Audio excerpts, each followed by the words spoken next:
Tento tmel hnevá zváračov a tvrdia, že im kradnem biznis. Ľahko sa tvaruje a opravuje. Vytvrdzuje sa, dá sa vltať, brúsiť a natierať. Bez námahy funguje na medí, železe, hliníku, nerdzavejúcej oceli, kameni alebo dreve. Život si vyžaduje opravy. Pre pohodlie majte doma krabicu. Pozrite sa pozorne. Toto lepidlo je špeciálne. Je dobre formulované, spotrebuje menej a pevne drží. Prilne k medeným hliníkovým riadom, mäkkým aj tvrdým materiálom, dokonca aj k rúram a radiátorom. Nevyžaduje si žiadne zručnosti, len pritlačte a porozprávajte sa. Dobre lepí. Teplo ani mráz ho neovplyvnia. Je pevný a spoľahlivý. Cena vás vyčarí úsmev na tvári. Toto nie je plastelína, je to tmel, ktorý opravuje mechanické medzery v kole.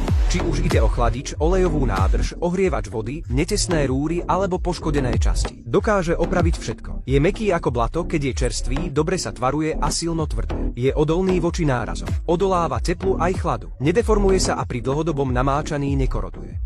Už žiadne míňanie stoviek na opravy. Je mäkký ako MUD, keď je nový, ľahko sa dá tvarovať. Ak ho použijete na opravu olejových nádrží, radiátorov alebo potrubí, budete prekvapení, aký je pevný. Tento tmel nie lenže drží silnejšie, ako si myslíte, ale je aj vodeodolný, mrazuvzdorný a nárazuvzdorný, nekoroduje. Ani po dlhom namáčaní vydrží roky. Mať ho doma je nevyhnutné. Každá domácnosť by mala mať krabicu, pretože vám v prípade núdze môže ušetriť veľa peňazí. Bez ohľadu na to, či má vaša nádrž na vodu, palivo alebo ohrievač vody praskliny alebo hrdzu, alebo či z nej netesný potrubie alebo sú pokazené radiátory, môžete ho použiť na opravu všetkého. Po prvom vybratí je mäkký ako MUD.